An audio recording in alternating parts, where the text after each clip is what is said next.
What's up, everybody? Welcome back to another episode of the Banner Report podcast. My name is Cody Adams, and I am joined here by my hosts, my co-host, Jacob Pierce and Steve Crowley, and we are coming to you live on March 9th, 2026.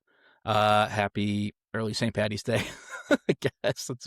But I tell you what, Christmas came early for us because we had our sweet prince return to NBA action. Jayson Tatum came back on Friday against the Mavericks, and he played again on Sunday. And boy, we have a lot to talk about. Guys, how are we feeling with the Celtics? How are we feeling with the current state of the NBA? How are we feeling in general? Beautiful day in Boston today.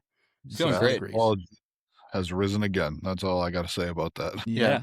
And it's like his shooting numbers are obviously a little off, but like I feel like if anything, that's like the least worrisome thing that could have been happening. Like, I mean, like he didn't have a spring training, like obviously he's scrimmaging and such, but like everyone starts their year kind of ugly shooting wise. I mean, think about Derek White and Peyton Pritchard. Seriously. So it's but the fact that he can defend Donovan Mitchell and had 5 assists out of the gate like immediately is like, okay, he like regardless his like Swiss Army knife ability is still there, which is exactly what we kind of need. Like the scoring can come and go. Like our team's pretty nasty, so I'm just glad to see him be able to defend people, and we might still have that 1 to 5 switch ability, which is crazy. Yeah, and it's not been all gilded roses for us Boston fans. We can jump right in with the breakdown of the games. The only other game of real importance, I would say, out of the past week or week and a half since you last heard from us, is the Hornets game where we got blown out. That was an ugly game from jump, but it was the 6th game in 9 days. The Hornets are one of the hottest teams in the NBA, and we turned the ball over 16 times, a hallmark of a really tired team. So I think we just maybe didn't arrive with enough energy to match what the Hornets are putting out, and we got blown out. That's fine. That is another team ago, almost, to me at this point, because when Tatum came back, it was instantly different. It's just everything felt different. I was so nervous all day on Friday, but like giddy as well. And the crowd is live. Everybody's excited. Everybody's a little bit nervous. And the Celtics come out against this, faltering Mavs team, the last 9 in a row, with just a pretty injured Cooper Flagg, who also got dinged up midway through the game. But we came out nervous. Everybody kind of was like a little tense. Even the players, all the starting 5, which Tatum was a part of. Passing the ball around. It was. We and Tatum in particular, with the screening, and Cato with the screening, were creating excellent scoring opportunities. The ball just wasn't going in. And then Tatum scores, or Tatum hits the alley-oop to Cato, and the floodgates open, and then he ends up finishing 27 minutes with 15 points, 12 boards, and 7 assists. And it's like, okay, we're back. And it does look better than ever. A lot better than I expected. He doesn't look like he's missing any steps. He might have been a little gun shy and hesitant, but on Sunday, he shot the ball much better. And yeah, the stuff he does is, as we remembered it, he crashes the boards on defensive possessions. He's a physical finisher on the interior. He fights through screens, great defensive switching. And, he's such a shooting threat that it spaces out the floor exceptionally. And you look at this team, and I know Vucevic shattered his fucking index finger on his shooting hand, so he's going to be out for a month, which sucks because they're going to miss out on key chemistry time. But they're 2 veterans at this point, and Tatum is a guy who anybody can fit him playing with him, with what he does. So I have no doubt, but it just sucks that we're going to have to see that in the playoffs instead of having this last 20 games to do so. Having said that, it gets me thinking about what this team's future is immediately, and I really think we can contend for a title this year. I really think so, barring catastrophic injuries or, God forbid, something else happens to Tatum or Brown. But we are so loaded. We spent expertly done by the front office and Joe Mazzulla to develop these younger guys like Shireman and Walsh, and have Sam Hauser play through his shooting slumps, and Derek White as well.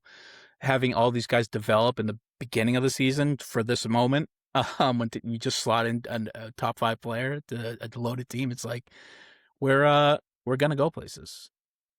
I would No, I like to see agree. how the odds shifted. I think it still has to be the Pistons because they were so dominant, It's us. but they've lost 4 in a row, and for the winners of the Eastern Conference, it has to be us, right? Like it should be. It Pretty sure is. it is now. Odds have moved. The odds moved like the odds shifted the day that Tatum was announced as he was coming back. Yeah. That's how the books work. They're just going to move everything just based off of that, no matter how he looks. And there's an influx of public money now. Like this guy boneheads like us who are like, yeah, of course they're winning the title. Yeah. It was just a matter of if he was going to return, and he finally did. I mean, if you think about the roster, it's like we got one of the better benches in the league, and then we have 2 of the better star duos in the league, and then surrounded by savvy starters as well that are like either outperforming contracts and doing it. It's like we do. Like if you look on paper, like obviously we had different expectations into the year, but on paper, like we have the recipe for sure. I'd say. Yeah. I mean, and it's like obviously the biggest issue of chemistry would be how Tatum fits in with what Jaylen Brown has become for this team, the certified number 1. You know, his usage rate skyrocketed this year, but his performance matched that usage, or elevated to that usage, and he's top 5 MVP candidate. In Tatum's first game back, JB almost had a triple double. Yeah. He had a 20-point triple double, 23 or whatever, and he looks like he didn't miss a step. And it's the spacing that Tatum just being there provides is going to do wonders for JB. Those efficiency numbers he gets slammed for, I imagine, will skyrocket now because he's getting a lot better opportunities. You can't double him anymore. I mean, like No. a great way that I heard it put today by Jayson Tatum was at all times on the floor, the Celtics with Tatum back now are going to have at least one wing who can attack a mismatch and create for themselves or somebody else. And at all times, they're going to have a guard on the floor that can run their offense with White and Pritchard. And like, there's not a lot of other teams that can say that. Like, because we're deep. Like you said, we're deep. And we got dogs off the bench too that are going to come out and play defense, and they don't care if they haven't played in like 2 weeks. They're going to come out and do their jobs. Like, it's an organizational thing, really. I mean, like, if you look at like how this team was built to start the year, you thought, all right, they're not going to do anything, but the organization knew like how these guys were built and like how they were wired to defend no matter what. And Missoula has them out there like killing it. So I don't understand why like Missoula's not on more coach of the year ballots. Like I don't think that's even close behind him and anybody else. He has to dethrone Bickerstaff as the 1 seed in the East, and he could do it. But I just think like he's gonna get a fucking mark on that because he got Tatum come back. But that's foolish. But Tatum comes back for 20 games. I'm just saying that's what they're gonna say because that's when we're gonna take the 1 seed when Tatum came back. But that's fine. I mean, it's not our fault that the Pistons had such a lead that is evaporated. They had like last episode, they had what, like a 6+ game lead on us? Now it's 2.5 games. Racked off 4 straight losses, which is not great. Well, some bad losses too. You're starting to see a lot of the cracks in the foundation of that Pistons team. That team is like that team. I don't want to be disrespectful to them. That team might be the new version of the Cavs. They might just be paper tigers in the regular season. Like it's way too early to say that for them. I'm just looking at how they're built. Like you have one creator on that team. It's like if you can make Cade inefficient, like then like who else is creating a bucket on that team? Like you're not worried about anybody else. Like make Jalen Duren beat you. You know, make this year is straight is you. This, but I think we're moving a little too. We're being a little too harsh on the Pistons. This year's basically found money for them. I mean, it's not because they've been developing for years, but it is being this good with just these guys. It's very impressive what they've done all year. So I don't want to lose frame of that. If they do get bounced in the first round, it will be disappointing because they've been so good. But it'll be really. I don't think you have to go back to the drawing board immediately. I think you take this off the upcoming offseason and then you maybe move some pieces around to get that secondary score, like offensive threat. Yeah, no, for sure. You don't have to go back to the drawing board. They're unbelievable this year for what they have. But I'm just saying, like, I just don't see them being a threat to anybody really in the playoffs the way they're built right now. But even though they're seed, you made the comparison to the Cavs. If this year's Cavs team is a I meant wet the fart, Cavs then you go back. That's a team that has to go Yeah. to the drawing board I meant like and the figure Cavs out what's going on. past, like the Cavs the last few years, like last year having 64 wins and then being a second round exit to the Pacers. Like, and this Detroit team, like it would be an extreme disappointment if they lost in the first round if everything goes according to how it is, because you're facing an 8 seed between the 8 and the 10 seed, and you got bounced by them in the first round. Like that's I don't know, that's not. dude. Imagine they catch the Counterpoint, Hornets. Steve, their best player is 24 years old and he's number 2 in the MVP race. Like I think the Pistons are like. Well, that's why it would be such a disappointment. I just don't think this comparison works. But the guy's 24, Steve. He's got to get way better than he is right now. Like, I didn't say he wasn't. I'm just saying that they're a regular season team this year. That's all I was saying. I wasn't saying like I'll blow up the team. I wasn't saying like this team can't win with some tweaks. Like I'm just saying this year they're just a regular season team. It looks like they lost to the Knicks in the first round last year, right? I mean, yeah, that was the first time ever making the playoffs, and like that was once again that was found money again. They just found more money. They just keep following the track, and eventually, do a championship. But this year is not going to be that year, I don't think. Well, I agree with that. I don't think the Pistons are going to win it. It would be borderline miracle for them to win it, just with the amount of what they can do on where they're capped with their offensive abilities. I do absolutely love them defensively, though. Like they are, like that team is just built different defensively. I think all you have to do is just add one more creator, one more shooter. Maybe like a legit 3-and-D guy, like, and you could Trey Murphy or something.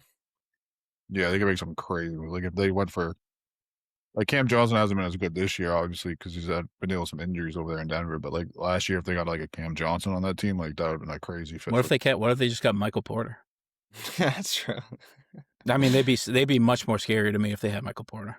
Yeah, they would. I can definitely see that, but I can also see fucking Jalen Duren like putting Michael Porter's head on a pike in the fucking locker room because his defense is so bad.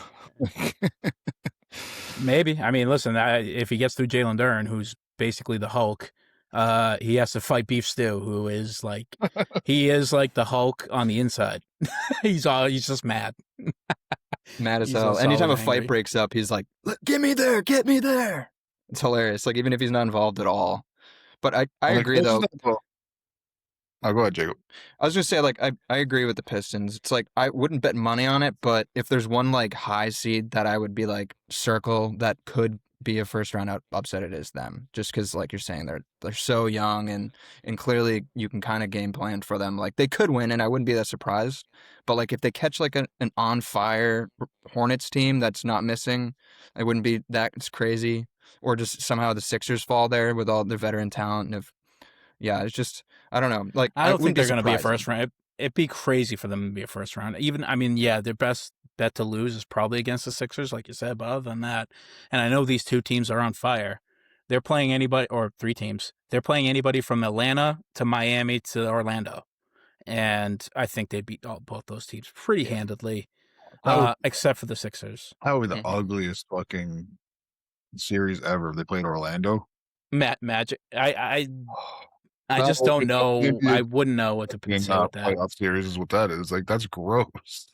I have no idea what Orlando is this. Like I just don't know. They don't know either because they hurt. Suck. Are they really good? Everybody's always hurt on that team, so they don't know what the hell are either. Every year, it's like, dude, at some point you just have to bail off of Franz or Paolo because, like, Cody, I think you explained the Paolo experience for sure. Does he suck or is he good or is he? Sometimes he looks like the best player in the league. Other times he looks like he's like a worse Tobias Harris. It's like, great. I don't do that. Deep two merchant. Also, unfortunately, like he doesn't do enough of anything else to like make up for it if he's having an inefficient shooting night. Like he's not a great playmaker. He's like when he wants to play, he's pretty good. Like when he wants to play defense, he's pretty. His body is so big when he plays defense, he's one of the better defenders. Well, like there's also on a night-to-night basis where sometimes he just doesn't want to, and then like he doesn't really rebound for his size. I think the one thing you can't snipe the Magic on is their defensive pressure. They do love defensive pressure. That's like what they thrive on. They turn everything into a rock fight because they know that they're not an efficient scoring team, which is like great. I mean, the Magic season, like lives and dies on what you're getting from Desmond Bane on the offensive end. Uh, Yeah. and And he's they were actually saved been by very good this year.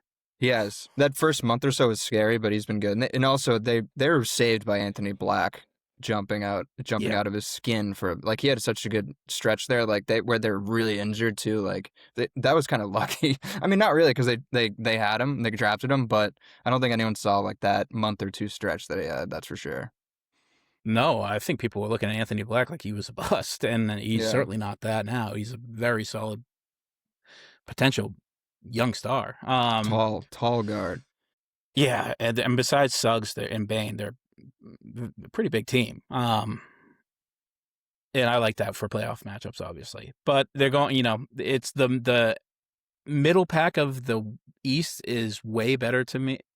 It's funny because we always talk about how much better the West is in the East, and the West, because of how front loaded it is still the better conference. But everybody else in the East can kind of win on a night. Like there's a lot of scrappy teams, 4 through, dare I say, 15. I mean, the Pacers want to give you at least 3 good quarters of basketball because they can. They're going to lose the game, but they're going to try for at least the beginning. Then you got the Wizards who are adding Trey back to a team of young guys. It's not a great team still, but maybe Trey has a night where he goes for goddamn near 50. I mean, shit, even next year, like, they got AD coming back, too.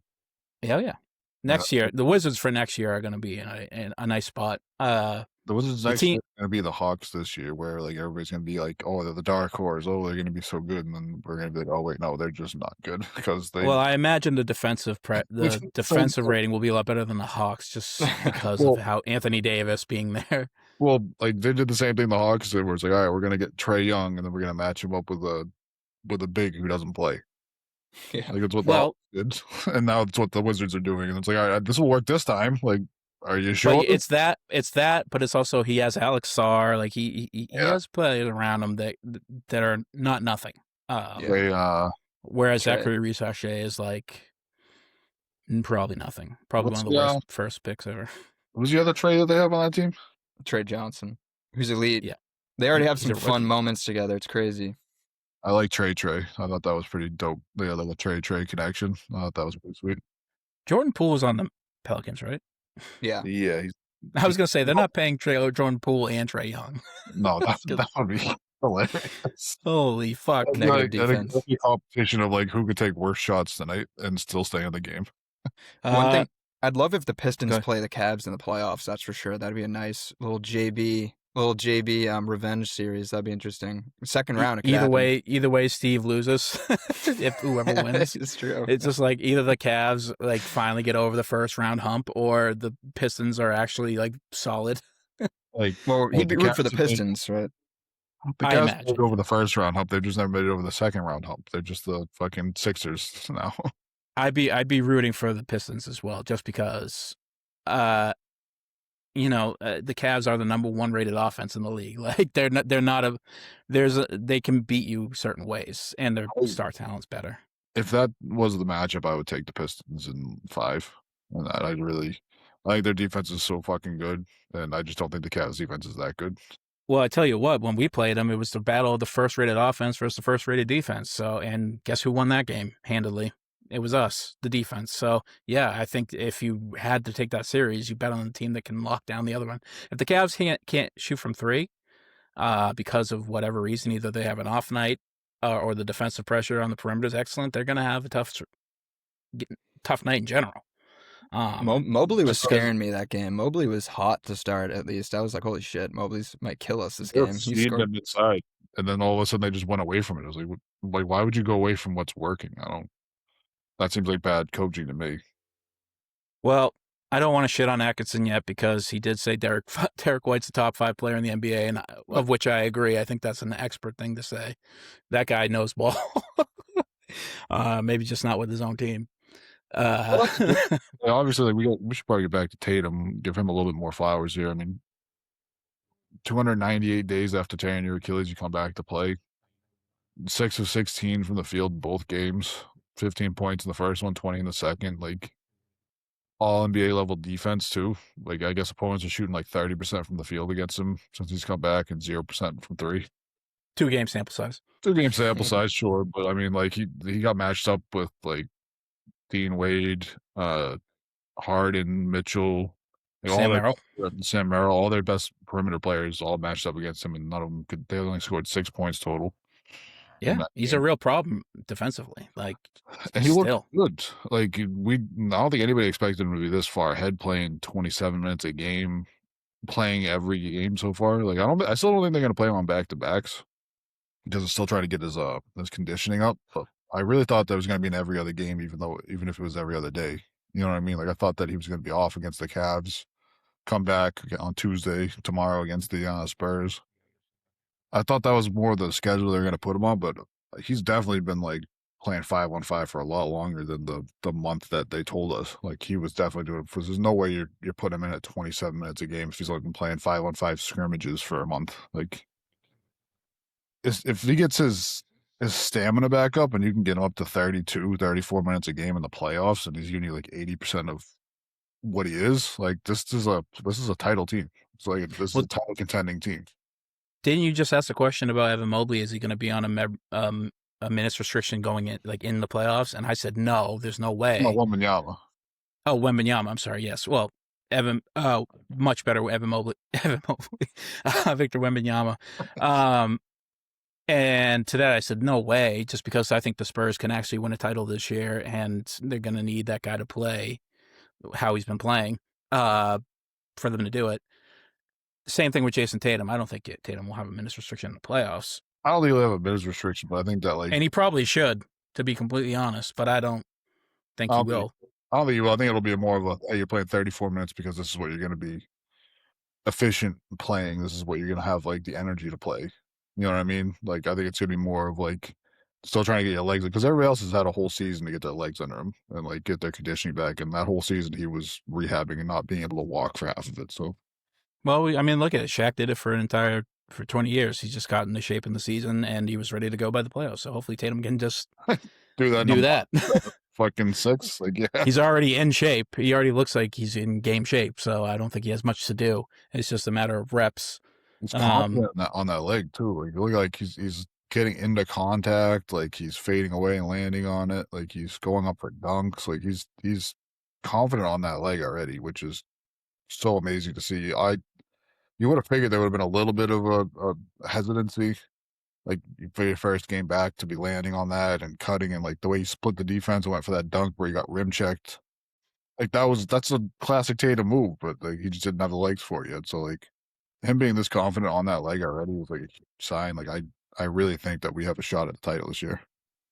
Yeah, did you see the Tatum quote? He was like, he's like talking about the minutes restriction. Like he was peeved at the minutes he's getting right now. He's not gonna take a restriction. I don't even think he will. I think he's gonna keep going up. He was like, he's already mad he's not playing over 30. Like he was saying he was bothered that he had to sit down more than his fellow star and such. Like yeah, he said it sucked. Yeah, he's dog. Like it sucks to be on a minutes restriction. Which is fun. I don't think you have to worry about him like being like, I'm not ready for this yet. Play me 27. I think this guy, as you mentioned, Steve, we just hit the 300-day mark like yesterday, since he ruptured his Achilles tendon, and he's already played 2 games. This guy is not somebody you have to. If anything is going to fail him, it's his health, unfortunately, and that's a lot of which is in his own control, but some of it is not, as we saw. It's also funny that he said that he's pissed he was on a minutes restriction because nobody else in the organization ever said anything about him being on a minutes restriction. So if he wasn't, Missoula wouldn't answer. Yeah, he was sure wasn't supposed to say that. Let that one. Why lie? Who cares? I think you should be telling people that. Wendy on his show, they had a conversation about how it's kind of like shitty to not say it for Tatum in particular. Like, and the immediate reason, is betting. Yeah, this is the gambling. Like you should, but it's a weird line to draw because it's like, yeah, I get it, but it's not really much to gain from not answering the question. Yeah, he should the team, I guess. That's about the only thing I can really come up with. Yeah, But like also, yeah. it just looks bad on Tatum too if he's sitting 27 minutes and like he's not on a minutes restriction. They say, but I think we're all smart enough as sports fans to realize like, hey, this guy's coming back off a torn Achilles. Like they might not say he's on a minutes restriction, but they're not going to play him 40 minutes a game like he's used to. No, nor would I want that. But it is, and it's just something I mentioned in a few episodes ago. It's a moment in sports history that I feel like we should be a lot higher on, just as a sports watching culture, let alone as a Celtics fan. For as much as the NBA is getting slammed for tanking, and how Adam Silver is saying at like the Sloan conference, there's rules that are going to be put in place to stop this. Tatum and the Celtics are the antithesis of that. And there's other guys, you're starting to see that across the league with like people like teams like the Suns and guys like Victor Wembanyama, who just cried after a game that was basically wrapped up by the third quarter against the Clippers, and they, instead of claw back a 25-point win, and he's crying at midcourt during a regular game, fucking 51 of the regular season. There are people trying to stymie the tide. And Tatum is the physical embodiment of that, along with the Celtics team. So it's very cool to be on the right side of history. If there is a wrong or right side of history with this tanking load management era, Celtics very much are trying to be the trendsetters here.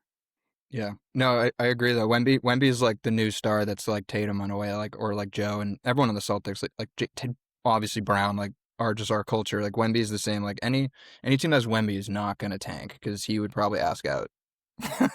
he's not gonna fuck with that, and it's great. Like to have the alien of the league be like this is like we can't ask for more. That's for sure. And we talk about it because Wemby's 22. But Tatum's only 28. Like he's only 4 years or 5 years older than this guy. So they're not that far. Obviously, Tatum's had a lot more NBA mileage on him. But it's very interesting to see these guys. You'd expect this from a veteran role player, like a James Harden, like a Kawhi Leonard. And Kawhi almost shouldn't get that right now because he's played 40, he's played a whole season and he's kicking ass still. He's on a punishment. That's why. True. You'd expect it from guys who are like know what this league is about. And not that Tatum or Wemby don't know what this league is about. I think they actually have it dialed in to a point that nobody else does. But they're more focused on it than being a celebrity necessarily, which is nice. Tatum's going to have a whole another decade, God willing, of NBA stuff. And I think we all kind of got like he's actually mortal shock last year, and we've been so scared, but of his return and what it's going to look like, and hopefully he can bounce back. But we should have just known the whole time, and maybe I think as Celtics fans, we should have known in particular that this guy is built different. He was never going to let this happen, and it's going to be interesting to see guys like Halliburton come back, how they come back. You have DeJounte Murray who came back, but we know DeJounte Murray is a gamer at the very least. But it's interesting to be testing these guys so much and having these like mortal shocks to the fan bases, and it's going to be a hell of a ride. Hopefully, as he remains a Celtic for Tatum in the next decade, to see where he goes. I think his game could still improve. Yeah, I mean, Jalen's did. He's a year younger than Jaylen, and Jalen's did. I mean, the thing is, I feel like the with drafting and all that, I feel like we all think the prime is way earlier than it is. Like we kind of forget when the true prime is, which is like 27 to 32, 33. Like usually they're late 20s when they get the meat on them more, and then they're also just way smarter and savvy. But yeah, I agree about the moment too. I think this adds levity in general to ACL injuries. Like the Pacers fans must be just watching Tatum and being so happy like about the Halliburton in general. Like people might think of ACL injuries differently because of this Tatum situation if it goes well the rest of the year. Yeah. I mean, even still, I think this moment right now, even if it, God willing, something else crops up, or God forbid something else pops up, or, he re-aggravates this stuff. I think the fact that he did this within 300 days, played 2 games for a team that should have been tanking, but is currently the second seed on its way to the first seed in this conference, it's a fantastic time to be a Celtics fan. And also, one or thing an I'm just NBA fan. You should be rooting for this story. I don't know why anybody would ever be rooting against Tatum or this story or the like. Well, I guess against the Celtics is a different bag of worms, but against this, who imagine being such a wet blanket. You hope this goes poorly. No, Like what the no. fuck, dude? This is like a triumphant moment in sports. Chill. Definitely. No, and one thing I feel like we're forgetting, the league had the biggest gut punch ever last year with Wemby. And it's kind of an afterthought now with the blood clot thing, him literally being out most of the year last year, and we were like, what's up with his career and all that. And like, I feel like and that was like, because it's not reared its head this year, like that was just as much like we're getting these gut punches, and then modern science is kind of being like, oh, okay, it's a little different now. These guys aren't out forever. Like, we can do it. Yeah. We might just be in such an elevated era of science and medical technology and stuff where that an injury that would have ended a guy's career and has before in like the 80s, 70s, 80s, whatever, 90s, 2000s even. Now maybe it's not that way. Maybe it's just like, okay, he's going to miss the rest of the season and he'll be back ready to go in October. I mean, think of Paul George. We'll see. Like Paul George, like we talked about this being the most devastating injury, but like I'm pretty sure Paul George's tendons fucking ripped in half, like when his leg literally snapped, and like obviously he's like feeling it now, but he did have a top 3 MVP season like 3 years after, and that was a bit ago. Hooping. Yeah, he's still hooping, like not himself, but he's also old. But yeah, like, and that didn't even happen. Paul George would be a great player if it just wasn't for his contract. That's like. He just doesn't get paid to match what he is now. Yeah. Other than that, it's no real reason to root against the guy. No. Unless he's getting suspended for whatever he gets suspended for now. I forget, what was that? PED, yeah. It was like I don't know what the actual facts are. It was a performance-enhancing substance that popped up, but he said that it was like a mental health medication that he forgot to register, yeah. So I can only take him on his word. I don't know any different, but that sucks if that's true, and I think it was just an honest mistake. But who knows? It's tough. We learn from past situations, though, to really be skeptical of pros saying that. Like the MLB, like everyone says that at the first. So it's like it could be true, but we just have to actually see it come out, and then it would suck. But at the moment, I'm like, man, everyone says that. That's why he's suspended. I don't think the NBA is going to be like, listen, even if it were true, these are the rules, and I think that's good for the NBA to keep that precedent. Although the Sixers are in real danger of being like a play-in team at this rate with the amount of injuries that popped up with Maxey and obviously Embiid, his availability is always a question mark, and now Bill PG. It's like, oh boy. Yeah, I mean Maxey, they're lucky with that one. It's only going to be like a week. Like he'll be back. They got really lucky with that one, but any longer than that, then that team would be like shooting down the standings to the play-in. I mean, they straight up are. Just with how the other teams are playing around them, like the Hornets, the Hawks, and the Heat and the Magic all have besides the Hornets who have lost 2 in a row, but before that were one of the hottest teams in the NBA. Every team has a 4 to 6 game winning streak, so, and the Sixers are like, maybe we can win tonight. Bucks have Giannis now too. Yeah. It hasn't helped them. They still got blown out the last couple of games with Giannis playing, so including against us with no Jaylen Brown and no. Did we not even have Kata? Turns out the rest of the team also isn't that good. No, there was no Kata and no Brown in that, so you're missing your starting center and your starting fucking MVP candidate, and you still blew them out by 18. Hugo is our big man. Yeah, Hugo was out there fucking covering Giannis and like giving him issues. Like that team's not good. Like I don't know. The team's not good. I don't think it's Giannis's fault in particular. There's some bright spots with like first game back, Rollins, but his first game back coming off of a calf strain, like you can't expect him to be crazy efficient and like do Giannis things. So I don't blame. We're going to be talking about where he's going in the offseason. It's going to, just for NBA forecast. Where's Giannis going? It's going to happen again. It's fine. Yeah, I mean, it's going to be a whole lot of nothing, and he's going to be interested in going everywhere until he's interested in going nowhere, and then he'll end up wherever he ends up. And it did feel like we were the closest it's ever been, though. It's season trades with this new CBA just too difficult. Like we talked. Not as difficult in the offseason, though. Yeah, it's so much easier in the offseason. That's why we think it's all going to happen. he could also talk with this team and be like, "Hey, I'm gonna re-sign with you. I'll sign my extension with you so you can have me for another year or whatever, like sign and trade kind of thing." And yeah, it's going to be just with how the rest of the year shakes out. If Cleveland like gets disappointed, do they pull a trigger for something like real crazy, or the Knicks, obviously, basically any other team in the East, like could they cobble together to get Giannis? We'll see. But speaking of injury bugs, unfortunately, Nikola Vucevic shattered his finger, as we mentioned. He's going to be missing about a month, so. What do we think? Sucks. Not obviously never great, especially going into the playoffs, but probably happened to the best guy on the team, a guy who's been around the league and probably had this happen to him before. 35 years old and can just slot right back in when he's ready to go. He's played enough basketball over the years. He knows like how to fit in wherever he needs to fit in. Like he's a good role man, a good pick and pop player. Like the only thing I'm worried about is him like on his defensive rotations and everything like that. But like he's not going to be playing 30 minutes a game for us in the playoffs anyways. Like you have Kada, and so like he's only going to be splitting minutes with him anyways. He's only going to be playing about 10, 12 minutes a game once the playoffs and the rotations get shortened. I was going to ask you, Neemias Queta, I feel like it's kind of gone under the radar how well he's been playing, especially with the return of Tatum, but back-to-back 15 and 15 games.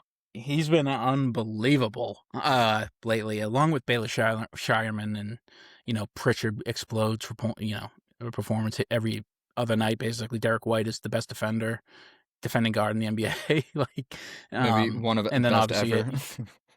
Yeah, seriously though. And then you have Jaylen Brown, Jayson Tatum, who are liable to do something incredible every single night. It's Kada is a top what center in the league? Top 10, easy. 10. It's hard to think of the list. Easy.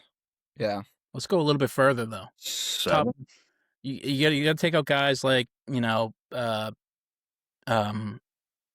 What's his name? Not Vlade Divac. Oh, Zubac. Zubac.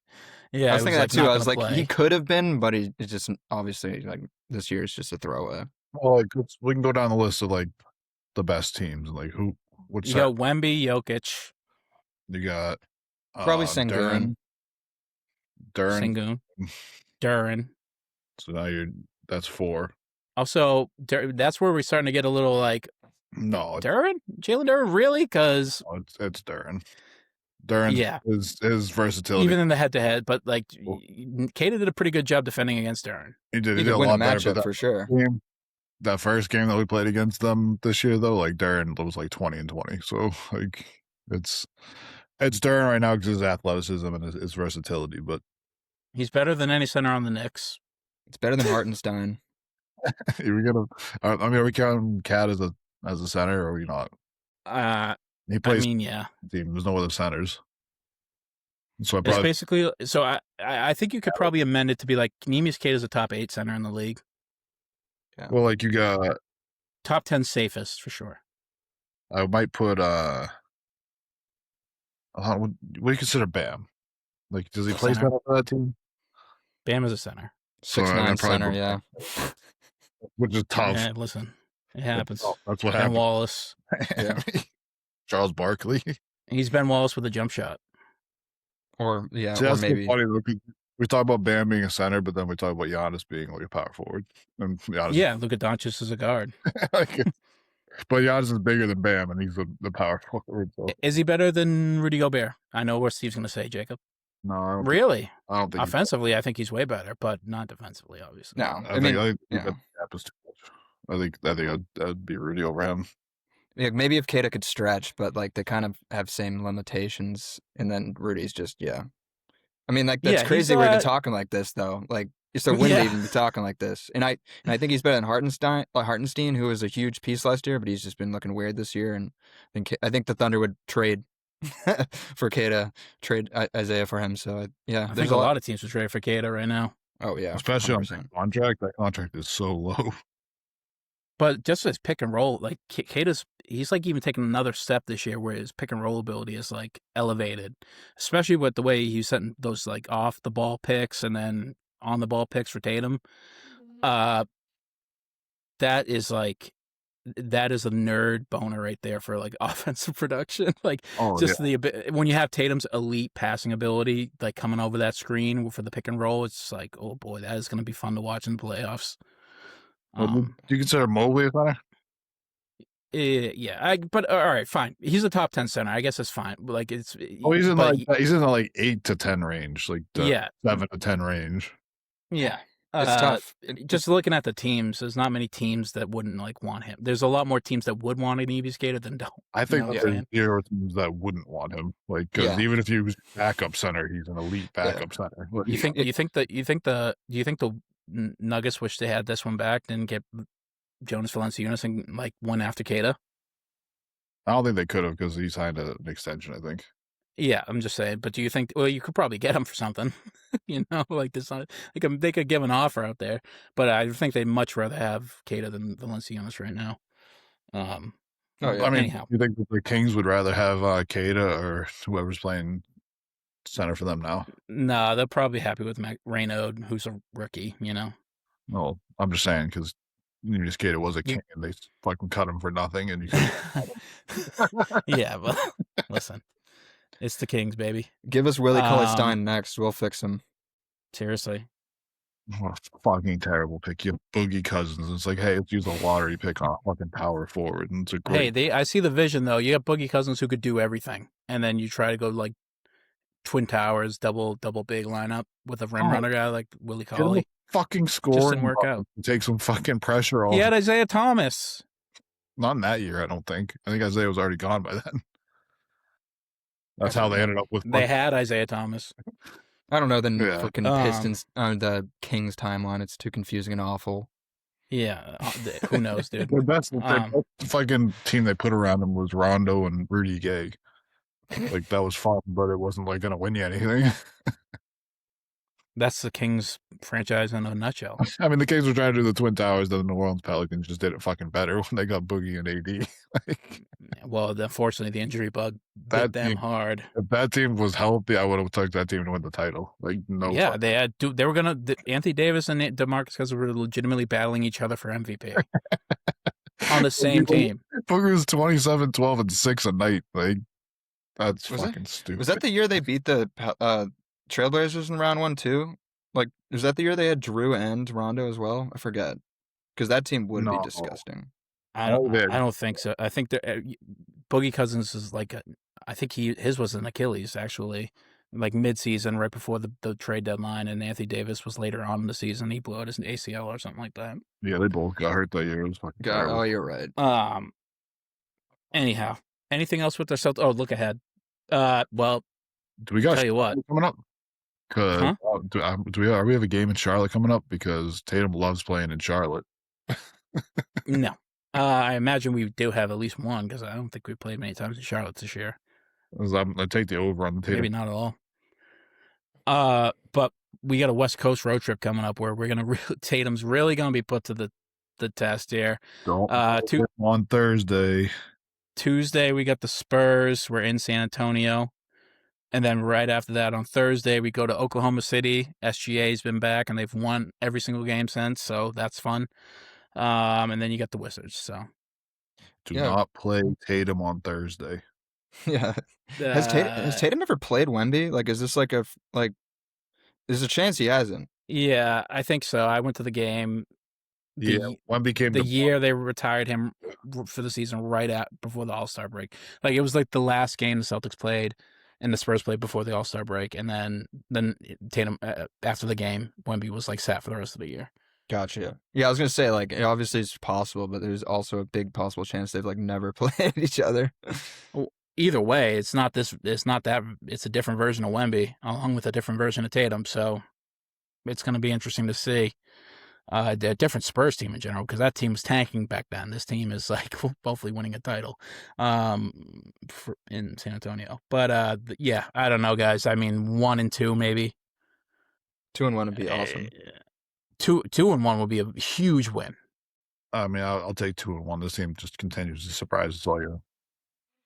I weirdly think the Thunder game is a gettable game, depending on the availability. The way our team is set up, yeah, but I just don't want to see Tatum in the game with Lou Dort. Oh my Oh my god. god. I just do not want him. That just hit I me. don't give- Holy fuck. That's why I'm saying I don't want him playing in that fucking game. Like, there's no like winning that game doesn't help you at all. I think Lou Dort's going to be on his best behavior for a bit. He did just apologize to Jokic, like, publicly. I think he's there's a lot of internal pressure coming down on him, being like, chill. I don't give a shit if he apologized. Like, how many times we see Draymond apologize? Like, it doesn't. He's just gonna do the same shit over and over again. It's just who he is. Like, It's a little bit different because Draymond was Draymond and Lou Dort is Lou Dort. Lou Dort has to like, when the upper manager's like, dude, stop. He has to listen. Draymond does not have to listen, and he's proven it. yeah, he clearly punched his own fucking teammate and got an extension out of it. Well, listen, he also has 4 rings to show for it, so maybe it's whatever. But yeah, you're right. That is scary that Lou Dort is there. But like Caruso might not be playing. AJ Mitchell, I think, is either about to come back or might be a few games out. Even without K-Dub's availability is always up in the air. who they trade for the Sixers, McCain. So even if AJ Mitchell doesn't play, you have Jared McCain there. It's like, Yeah, but they weren't that. the Sixers are such They were gettable. organization. They were gettable there until they got SGA back. I think even with SGA back, I think they're gettable this year. I think that like that crazy hot start they had, like they've really just cooled off since then. Maybe they're we'll see. shooting at We're the gonna end. find out. We got him twice in the next fucking 2 weeks. So we got him on the 12th and the 21st. Yeah. No, I agree. We Dort have a has to crazy cool it. schedule coming up. Dude, It's unbelievable. If Dort does not cool it, he'd probably be the most hated player of all. If he does something to Tatum, he'd be the most hated player ever, probably. Because like, There's just no way. dude, doing that to Jokic, If the league lets that, like if the league would have to step in if he did like step under Tatum or something. God forbid. yeah, and you're doing it to 2 guys that like fought their ass to get. Like we all thought Jokic's injury would be longer than it was, and he might have came back earlier than people thought. And then same with Jayson. He'd be attacking like 2 superstars that are like fighting their ass off for the league. It'd be like the worst look ever, basically. Yeah, the NBA would be like, dude, you can't play in our league anymore. You're trying to hit.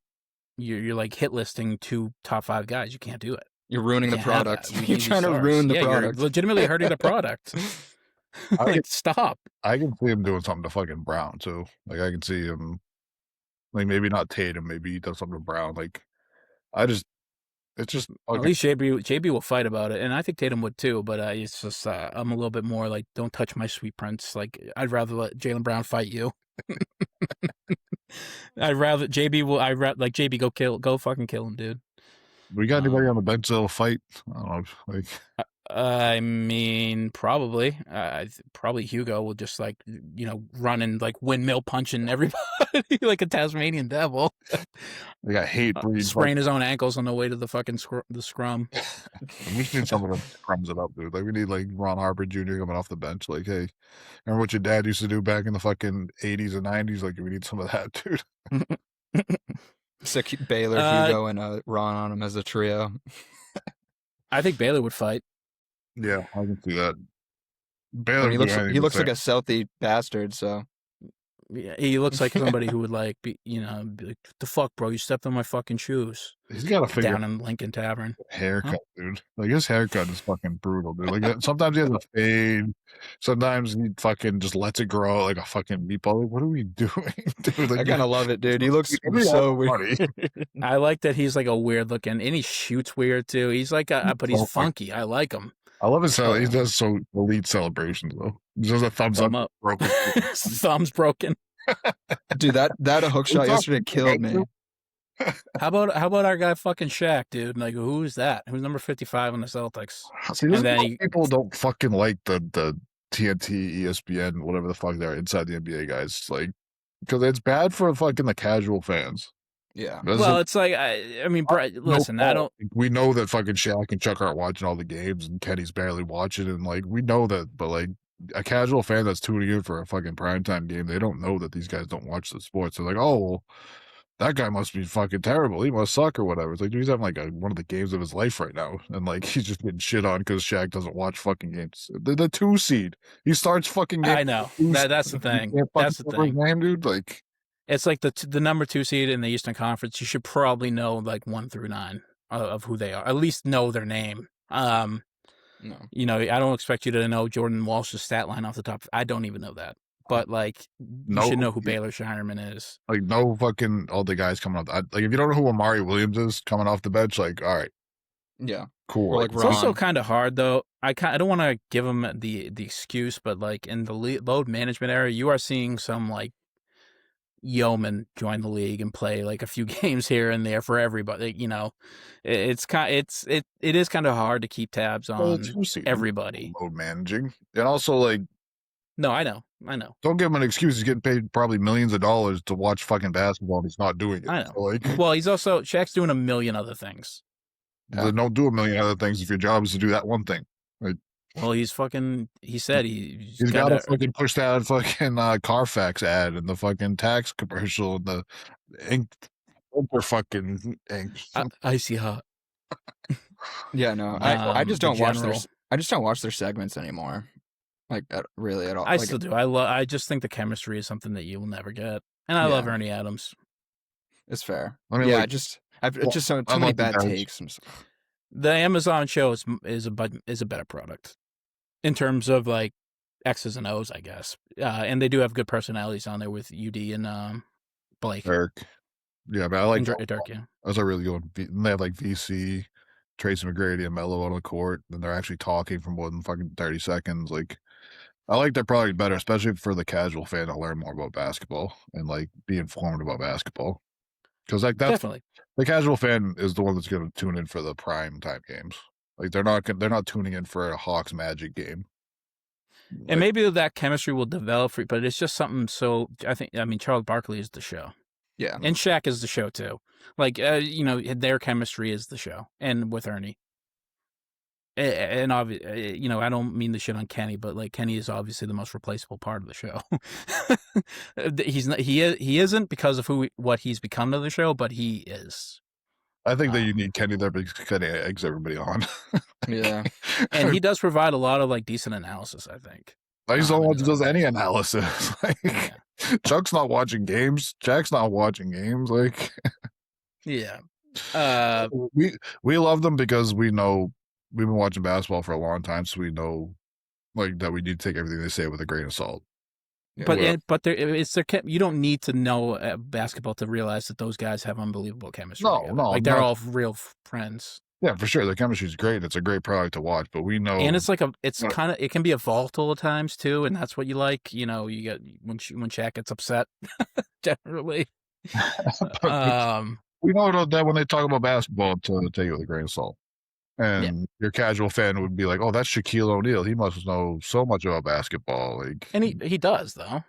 Yeah, I mean he does. It's just like he does. Baylor Shireman, who starts on the 2 seed in the East, he does not know that much about basketball anymore. He doesn't care. He's there to get about the roster, Steve, but he knows basketball. He's one of the greatest players to ever fucking play the game. When was the last time you gave any analysis? Like his analysis is, "Oh, Dwight Howard's going 35 and 20, or he's not a real man." It's like, no, dude. Well, like, I think fucking I think his analysis of Cat was pretty good. You know, when he interviewed Cat, he asked him, "What do you need to do? Do you agree with me that you need to take the ball over for your team to be successful?" And I think that's actually right. It's like you need to be a motherfucker out there. Like you need to be the guy that the Knicks need you to be. And Cat's like, he gives the answer where he's like, "No, as long as the team wins, I don't care how we got there," which I guess is good for team chemistry, and he is also right, but it's also like, you know, and then Chuck's and Kenny are defending me like, "Listen, Cat's a nice guy. He's not like you, Shaq, where, you know, he's an asshole, but he wins. You know, he does what he needs to win." I thought that was an interesting segment. That was only 2 weeks ago, but other than that, I'm there for the yucks. Yeah. But it's funny. It's not the best in terms of analysis and product for the product. One of like the all-time bits is the game where they don't know the names of players, which is pretty funny. Like literally all-time bits. Yeah, that's great. I mean, look, I get that one if it's like, hey, like they show like the fucking 4th string center for the fucking Washington Wizards, like, who's this guy? I get that. Yeah. But, dude, you got fucking 3 games a week. Like, study the roster for 10 minutes before, then recognize a name. Like, I don't know. No, fair. I mean, I'll run the word up through. It's all about, I'll never let a guy named Baylor score on me. Like, what are you talking about, Shaq? We should might not have a we should fucking- find someone that did, or Arthur Bailey probably did, or no, Thurl Bailey probably did at one point, but different. No, it's Bailey, not Baylor. Well, I'll find a Baylor that scored on Shaq. Champ Bailey, Baylor. Did Shaq play Baylor University when he was when he was at LSU? Maybe. Did Elgin Baylor ever play against them at some point? Probably not. Definitely not. Who knows? That's it for the Celtics, really. That's all I got. Just looking at the rest of the NBA stories. Giddey surpassed Scottie Pippen second time all-time triple-double leader in Chicago Bulls history. Funny because he also played against the Kings that night with Russell Westbrook. Also recorded a triple-double, his 208th. Triple-double cocaine bear. Yep. Team's not winning though. And famously, Russell Westbrook's teams never won either with that triple-double style of basketball. It makes you wonder if that's, No, feasible.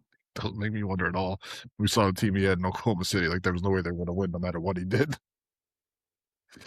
Wait, what? You said his triple-double style of basketball doesn't win games, but like when Russell Westbrook averaged a triple-double and won an MVP, that team was terrible. So that's why they didn't win. That was also without Kevin Durant, right? Like, yeah, he left. That was when he went crazy. No James The Harden. best player was fucking Steven Adams, I think, on that team, and they still went to the playoffs. Yeah, So. y'all remember Thabo Cephalosha and fucking Andre Robertson? Robertson, what happened to him? He just, that team, like, that little era he ended. came into the league with injuries. Yeah, something like that. I think he immediately blew out his knee his first year or something like that, and that was He struggled shooting the ball, too, for a couple of years. Like, he was a great defender, but he just could never really get it together shooting, so. Yeah, he's kind of like a worse version of Matisse Thybulle. Who can barely find like, fucking shit. Thabo Right. Cephalosha got his leg broken by like the NYPD or something like that. Oh, I remember some. That's I remember that shit. He was suing him for it or something like that. Like he missed like a whole season because of it. Whatever happened to the whole thing with Kelly Oubre? Remember he got like hit on his bike and was like fucked up. Yeah. Remember that? Yeah, he came back. That was earlier this year, I think. I think it was last year, but yeah, he came back. He was like, that sort of never went anywhere because he was like, he missed time. Like he was fucked up. Yeah, I think I remember the stories not lining up, so I think the Sixers just didn't want to talk about it. I think he was like not supposed to be riding a bike, or he's like intoxicated. I don't know. I remember like the stories not lining up, so it's probably why he didn't talk about it anymore, because he'd be getting himself in trouble. Speaking of not lining up stories, the Hornets agreed to send a 2026 second round pick to the Miami Heat as recompense for the Terry Rozier trade. And interesting because they gave up a first round pick to get Terry along with another player who I forget, Kyle Lowry. So the pick was the asset. 2027 first round pick, and all you get back is a 26 second round pick. I mean, sucks. Yeah. That's Terry Rozier corner. I'm looking at this Kelly Oubre thing. I mean, it says like there was no evidence of a hit and run, but he had like a broken ribs and lacerations. And... yeah, that's what I remember. I remember that nothing lined up, and that I feel like everyone dropped it because no one wanted to. He might have gotten in trouble. Weird. Sloan Conference happened. You guys ready for gambling to be everywhere with the league now that ESPN and DraftKings announced they're integrating more of their systems together, so you can track like stats and how your bets are doing and how your fantasy teams are doing. I wasn't sure that fucking gambling could be any more in my face. I know it's going to be more pervasive. Is there an option where I can turn that off while I'm watching the game, or am I just gonna have like a live tracker of over/unders and spreads and everything? Because it's just annoying. It's very interesting where we are in the league, where players are getting wrapped up in gambling schemes, and we're poo-pooing it, and then we're immediately like, well, here's your DraftKings ESPN app, and you can track every single stat and storyline for your bets and your over-unders and all that.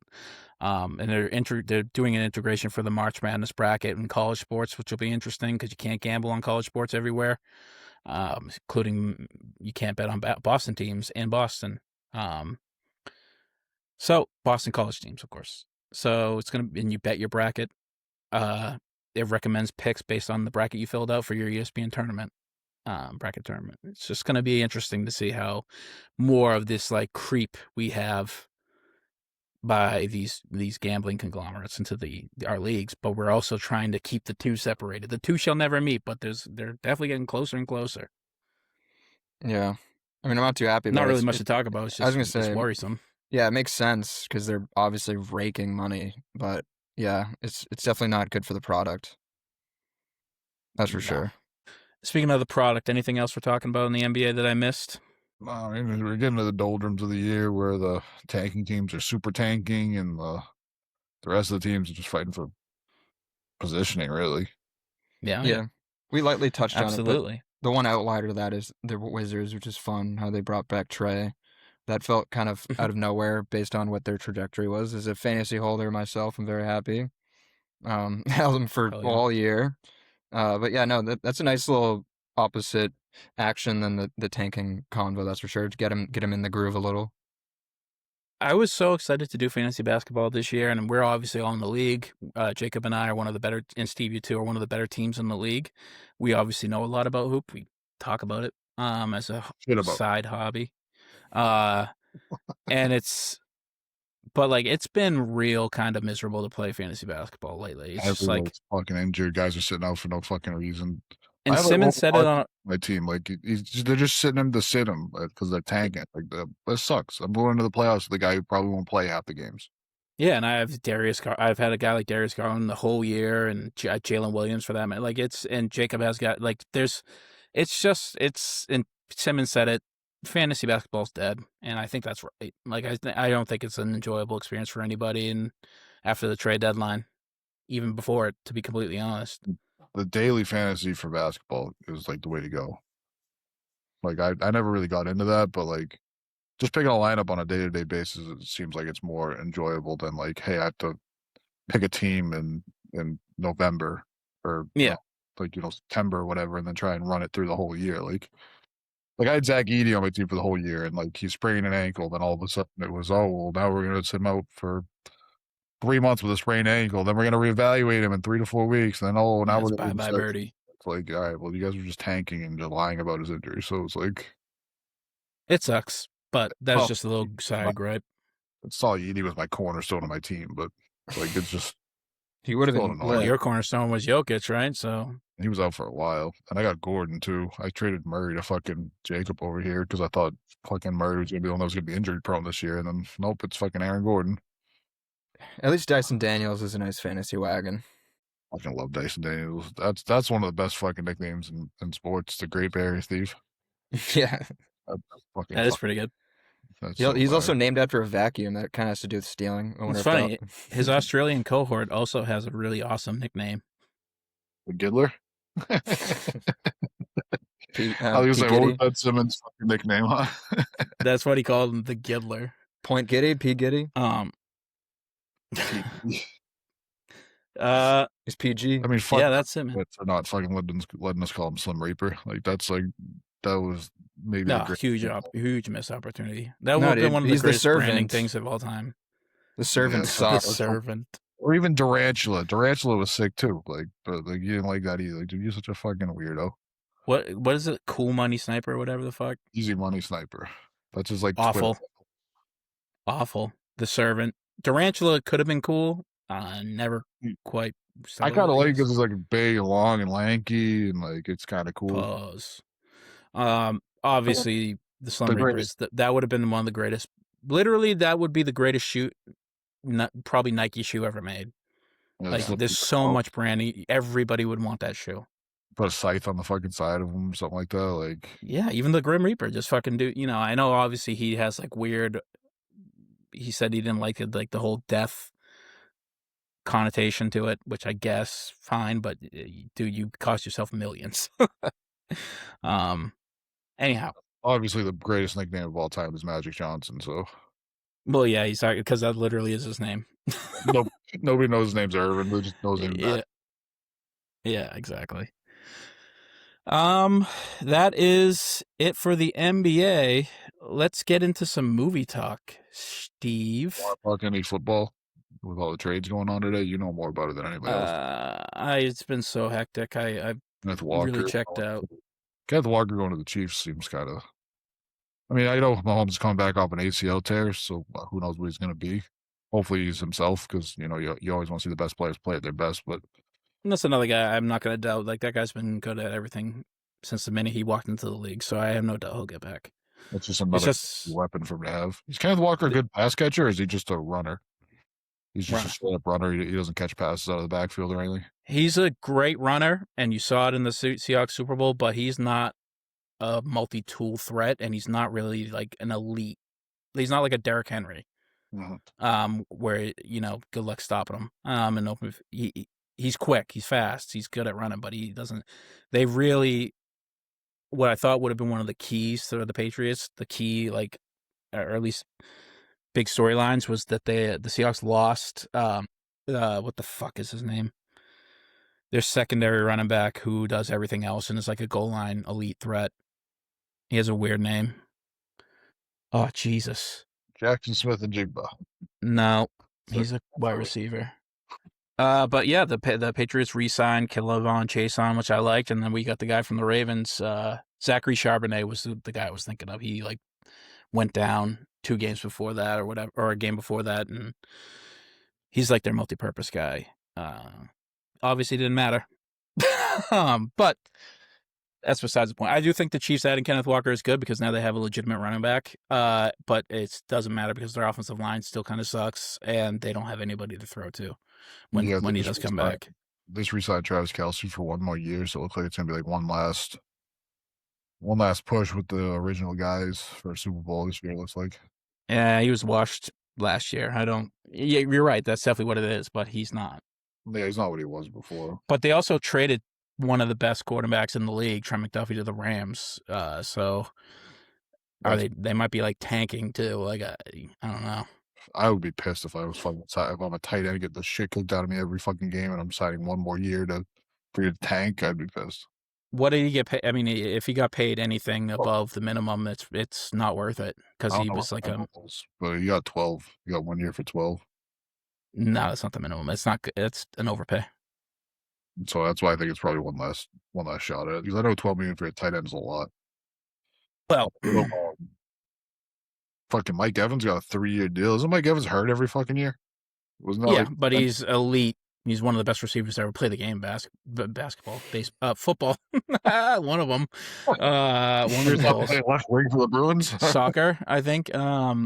Yeah, he gets hurt every single year, so you got to factor that in. But he's still stretches the field about as good as anybody. He's playing with Brady, right? Wasn't that like a big thing that he got did hurt play with Brady when they won the title? Everybody got hurt. Well, no, I don't think he was hurt for the Super Bowl. I think it was Chris Godwin, who also I think left Tampa Bay. Other than that, Tua signed with the Falcons. Yeah, what's Kyler doing? I have no idea. Kyler's getting released. The Raiders, maybe? Yeah, he got Kyler Murray. Doesn't he have a thing where it's like they can't release him until June or something like that? I don't know, but yeah, he hasn't been released yet. The Vikings are a favorite to sign him, which would be interesting. Yeah.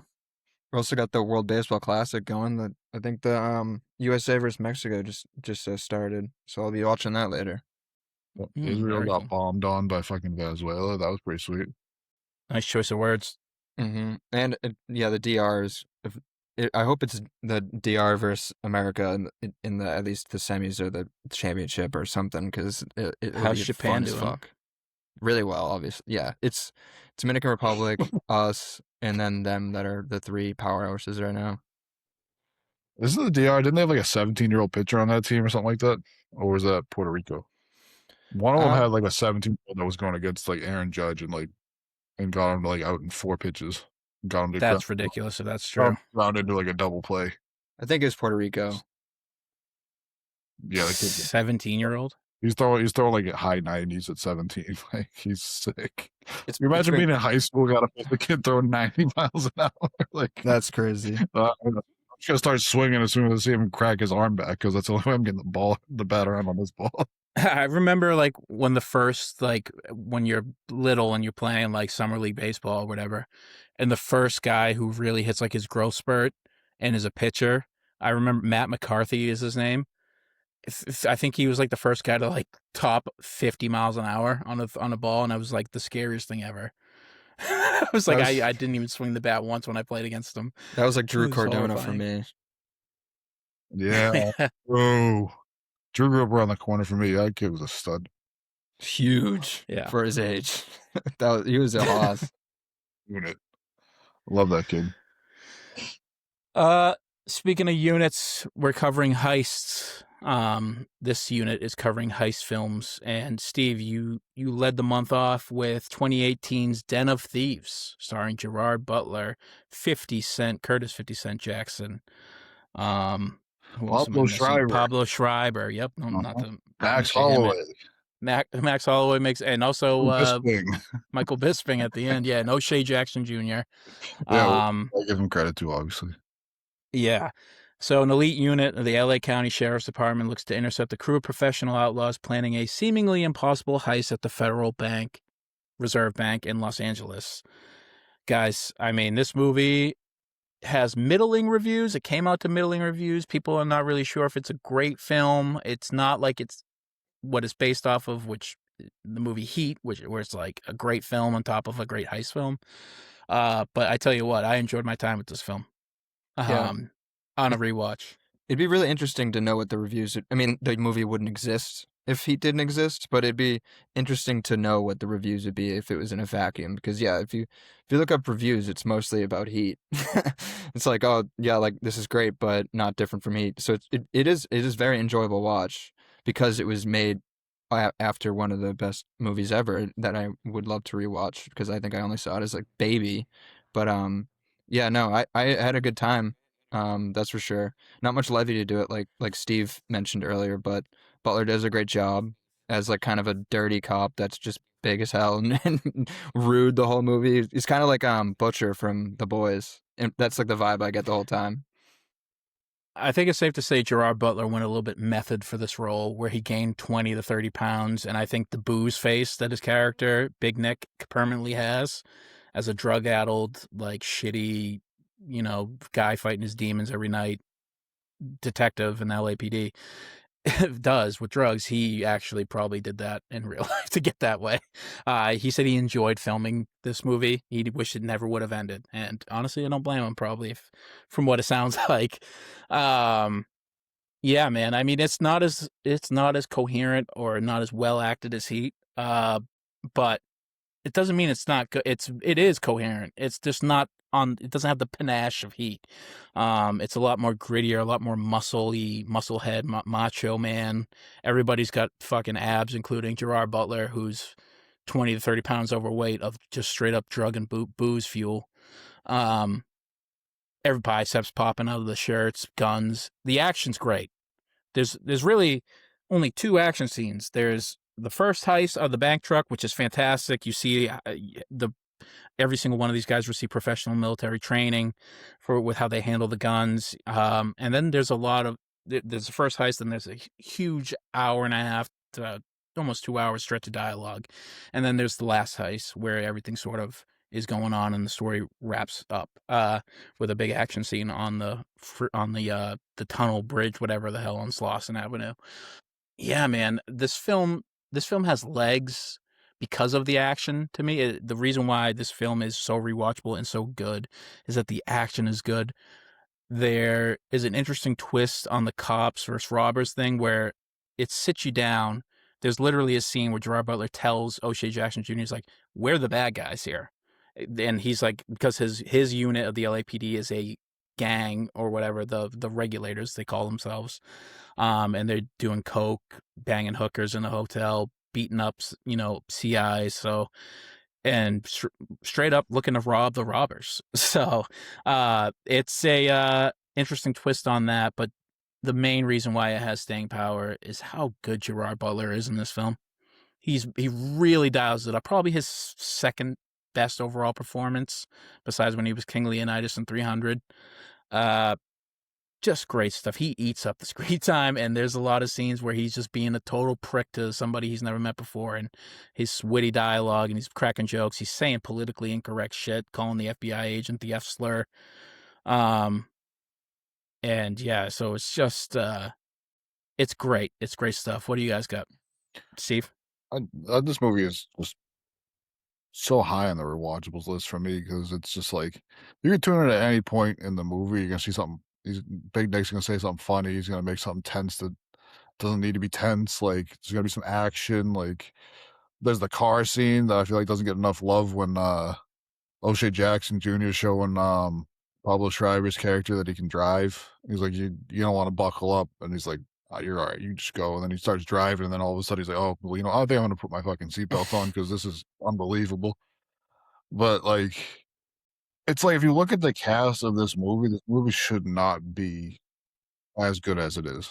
And I don't mean that in like a disrespectful way. Like 50 Cent, if he's in a movie, it's an action movie. It's like it's gonna be a fun action movie. It's not gonna be like a gripping movie. It's gonna be a fun action movie. Like, but it's not, Orson Welles. It's not. You're not expecting a Oscar-winning performance from 50. But I will say 50 for what he is in this film is great in his role.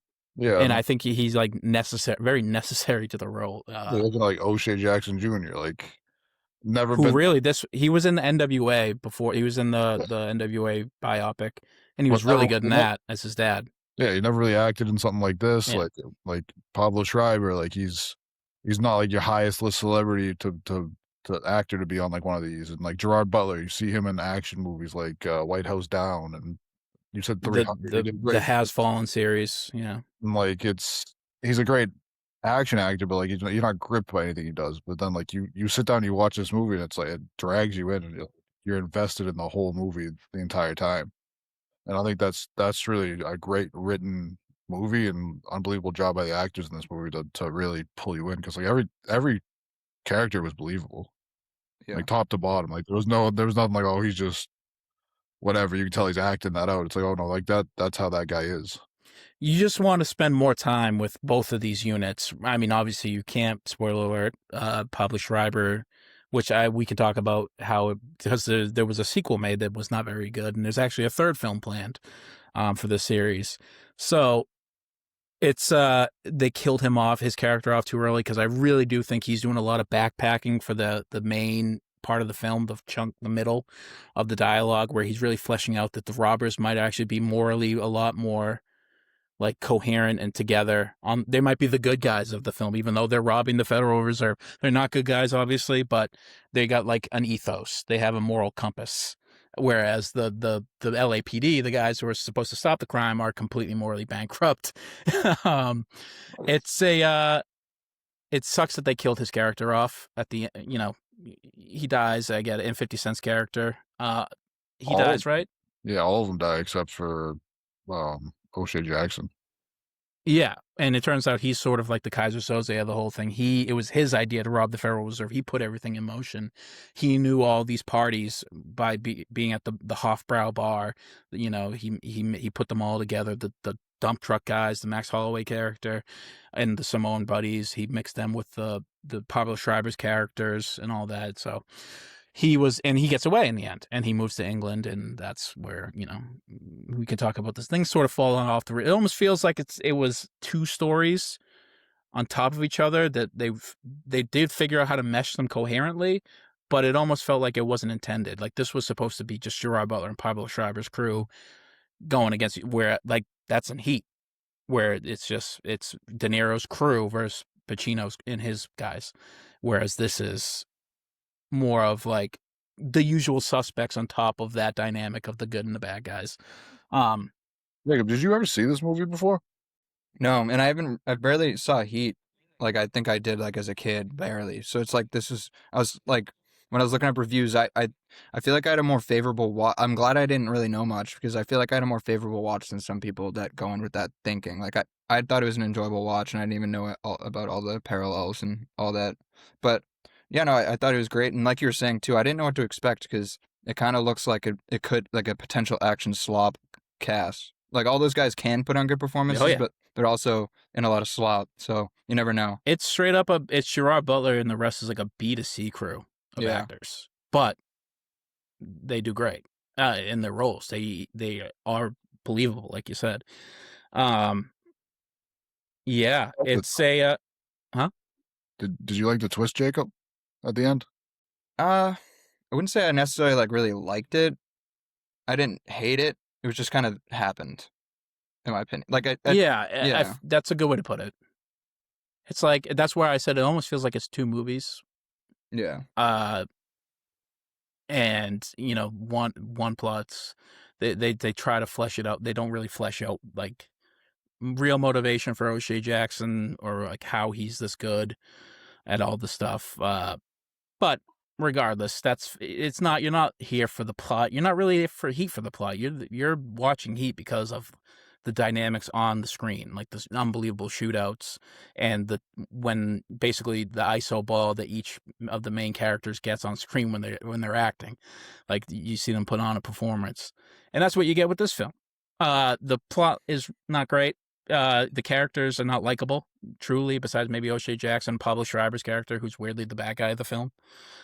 Even Curtis 50 Cent Jackson's character is likable. You just like the thieves more than you like the cops.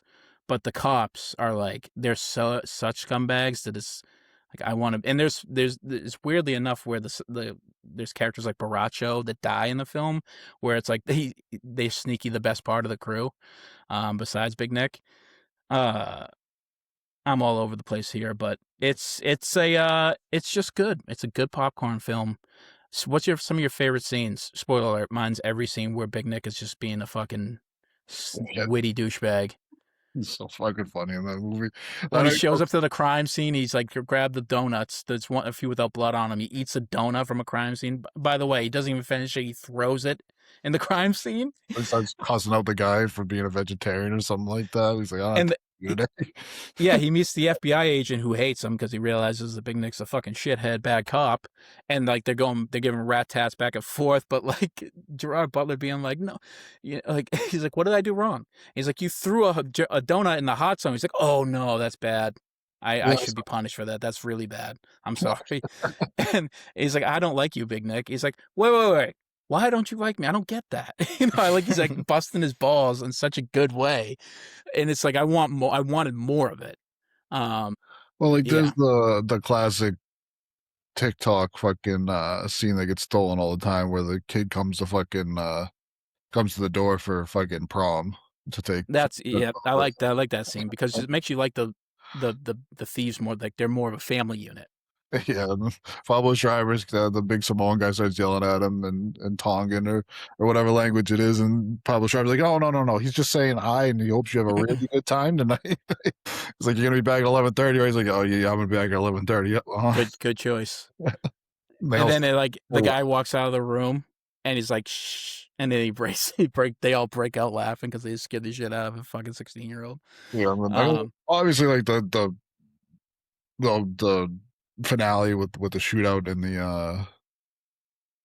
the cars on the freeway, like that part's awesome. That gave off big Sicario vibes. Like you remember that there's that one scene where they're crossing the Mexican border in that movie. Like that was a great. I mean, it's not as well done as Sicario, but the action's actually very well done in this film. It might be better than Sicario's at some points. Yeah, some of the military training stuff that they're all doing, because like, and it's amazing because you're watching like the thieves, because they're all from the military, and you can tell they're all just so much better at what they're doing than the cops.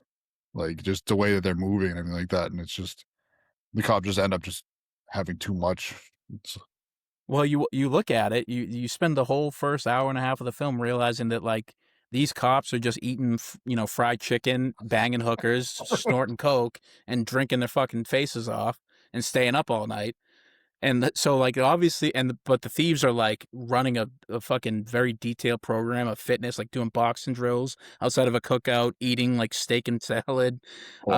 He's flake. Yeah, like they're running like a very like, and you're like, it's. I do love the fact that they they flip that dynamic where it's like the bad guys are the good guys here. They're really not hurt. The crime hurts nobody. Except for that one security guard they killed in the beginning. Oh yeah, but they didn't even want to do that. It was just the guy Bosco, who was like a loose cannon. He's the oh fuck, what's his name? Character from Heat. God damn it! But there's a character very much like Bosco, and I was gonna say he was Cheddar Bob in 8 Mile, but yeah. One thing I was confused about that whole thing was like that guy did reach for his gun. The cop, right? Yeah. Well, he spilled coffee on his hand, right? So maybe he just had like a fuck. He dropped the gun and he dropped the coffee and went to grab the gun. I was sort of confused why they're so mad at him for that one instance. I know that he is supposed to just be like this all the time, and that's why he's an issue. But I was like, if your guy was drawing on you, it kind of makes sense to shoot him. But yeah, that confused me a little. Well, I do think there is a difference, and it's almost like Pablo Schreiber's character realizes it in the moment where he's like, and this is what Chris Ryan said. He's like, the minute we're cop killers now. Yeah. The minute we killed a cop in a heist, there's a clock on our lives. Yeah. Like, we're going to be hunted throughout the city. Not only did they kill one cop, they killed 4 of them, right? Yeah. Like, if you kill 4 cops in the city's going to be shut down. Yeah. You're going to be manhunted. I forgot they had the shootout with the cops afterwards too, and it's like it also shows the a little bit of the morality too that you were talking about, where it's like, all right, we kill uniforms, not civilians, and like they're military trained. You can tell by the way they're talking to the armored truck drivers that like they don't want to kill them. They just want like, just nothing bad's gonna happen. You're just gonna get like the way they robbed the bank for the swap, like for the they bait and switched them basically, where they said they're gonna rob this bank and then they just bailed to go to the. And they went under the tunnels, and backdoored it. But they had to do it for the heist part because they needed their way into the reserve, and that was the bank that they used for a cash drop. The bank of fucking. Who knows? What is it? No, it's like what's this shit you eat with chips? Alameda. No, the Bank of Alameda, yeah. Pico, Bank of Pico, whatever, Alameda. That was that movie's it's just a good movie. Like, I don't. Very good. I think it's very good. I will say some of my favorite every scene where Butler's like getting into witty dialogue with somebody is great. When he meets O'Shea for the first time, basically gives him the training day, like, oh, you like to get wet stuff, although not like that because he's not doing drugs, but he chokes out O'Shea and he's like, he tells him, he's straight up like, we're the bad guys here. Like, we'll kill you if you fuck with us. That's a great scene. I love the scene when it's weird. It's intense. And like, I really sort of identified with the guy who's on the date with his ex-wife. When he comes in, he's drunk and he's like intimidating the guy. And he's just like, I think it's safe to say, if you touch my kids or even talk to them, I will shoot you.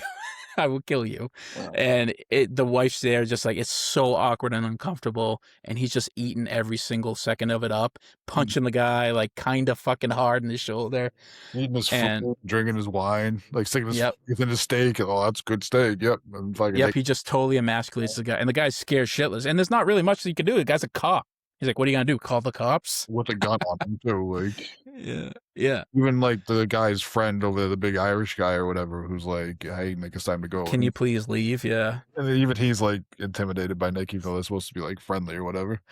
Yeah. I thought that was great. And then the scene at Benihana's when he confronts the robbers is like, oh, it's fantastic. He literally at one point he says enough where he's like, all right, I'm out. And then he comes back for more. He's like, I know where you're from. And he's like, oh shit, here we go. Then there was like, see, that's what I was talking about though. It was like, there's just too many back to back scenes of tension like that. Because like you had the scene at dinner with the ex-girlfriend or ex-wife or whatever, when he signed the papers. Then you go right into the Benihana scene. And then, like, right after that's the stripper scene where he takes home Pablo Schreiber's girlfriend, and then But Pablo wanted that to happen. He planned for it to happen. Yeah, he was trying for it to happen. But then there's like more tension in that scene too, because he's like, which I thought that scene was unbelievable too, where they both just kind of look at the gun, like, all right, like, we gonna do this now or what? When they're, but also when they're in the shooting range together before that, that's you said there's a lot of tense scenes, but I wouldn't trade any. Those are the best scenes in the film to me. They are. Like, they're great scenes, but I just feel like if you just layer tense scene on tense scene, it just kind of loses its luster, and like it's like, all right, well, how often are we gonna do this dance here? You know what I mean? Yeah. It's a lot of dialogue and plot development sandwiched between two heists, and maybe could have been some shuffling with it, but I don't know. I don't know how you would do it. There's some scenes I would definitely cut out with the family stuff with Gerard Butler for sure. That would cut some time. But Jacob, what was your favorite scene in that? Oh, I was gonna say the shooting range one actually, because it was nice. Like they both kind of knew obviously who each other were and kind of showing off like silently. That was pretty funny. Also added a lot of like tension because there's a famous scene.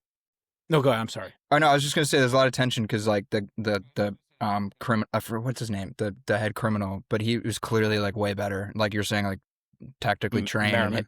yeah, he hit the mark like exactly I wanted to, like every single shot. Like that definitely added to like some stakes to the final climax. That's for sure. So that is like it's most comparable to Heat in the sense that there's a scene at a diner where Al Pacino and Robert De Niro, for the first time, like an hour and a half into the film, finally meet each other and have a conversation. And it's like these two guys are sparring verbally and they're feeling each other out, and it's great. It's one of the best scenes I think in film history.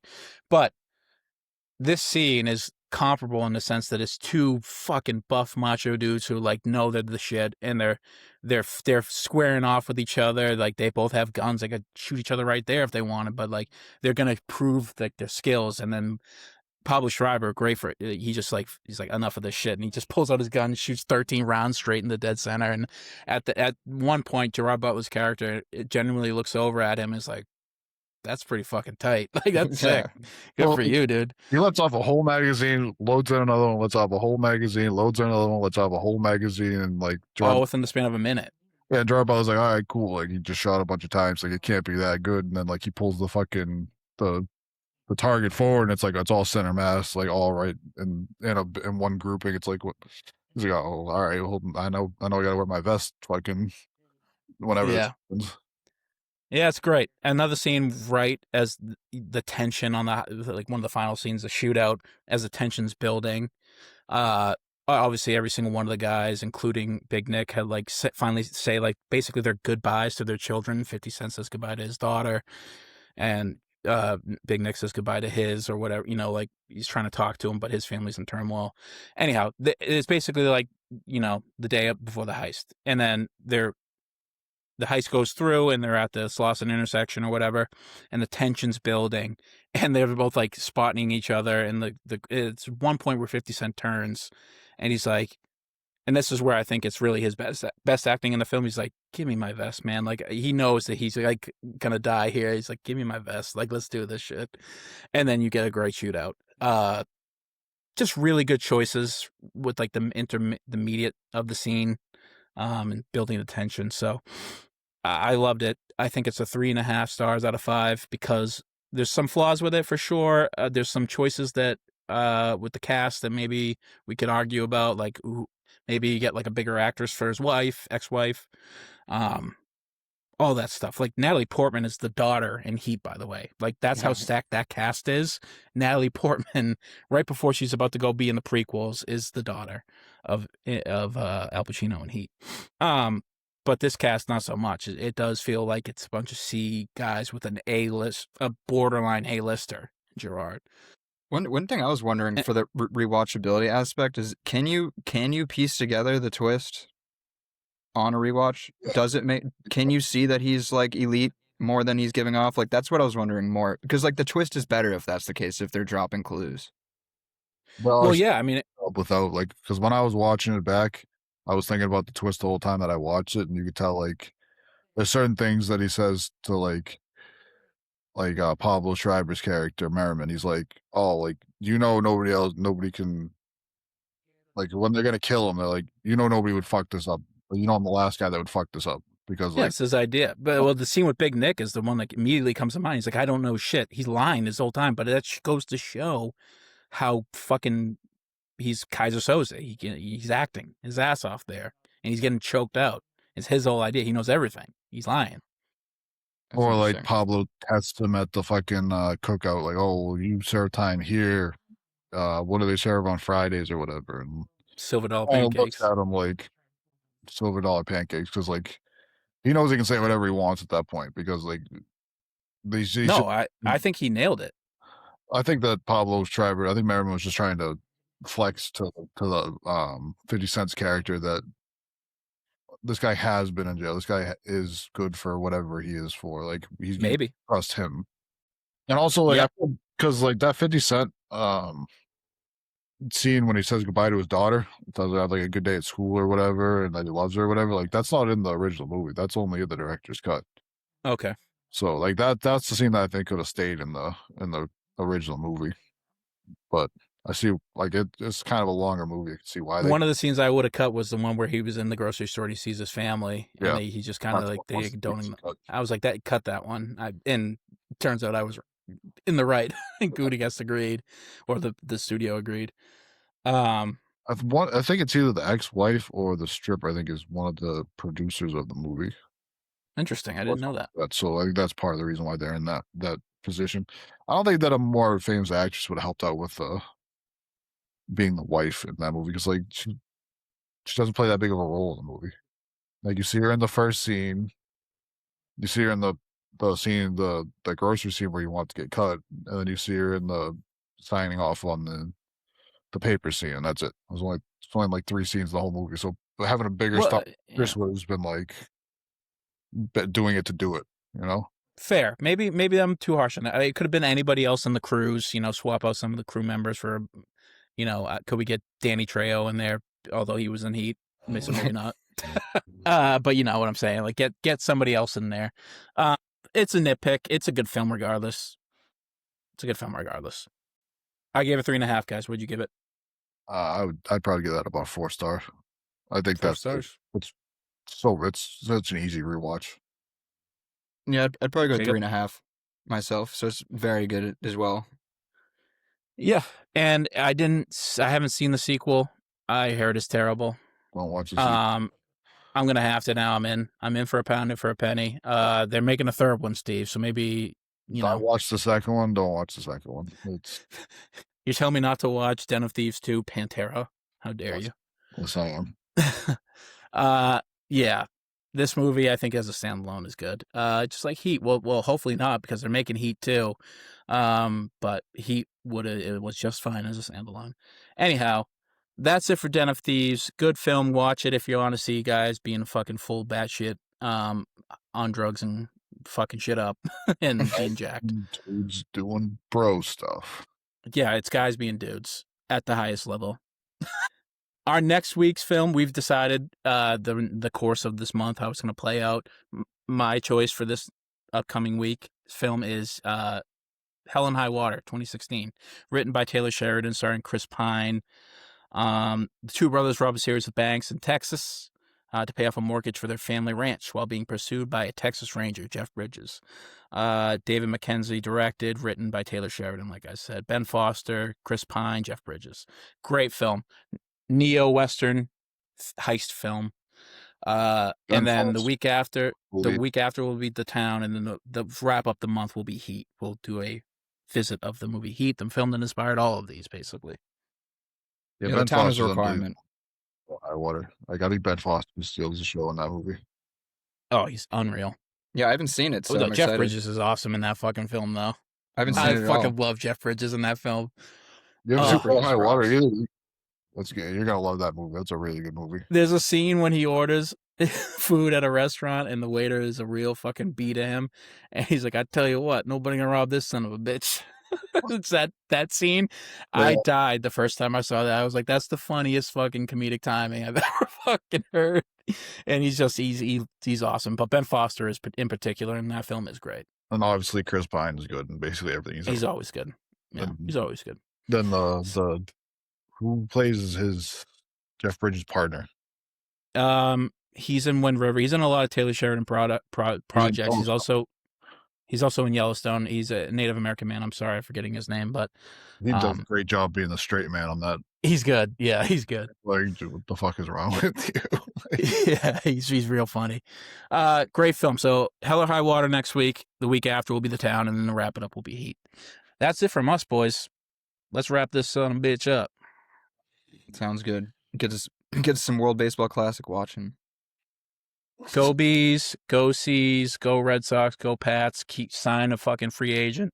Jayson Tatum, stay healthy, pal. JB, keep cooking, and the rest of the boys keep cooking on this West Coast road trip. All right. Feel better, mama. Love you. Bye, guys. Wait, what's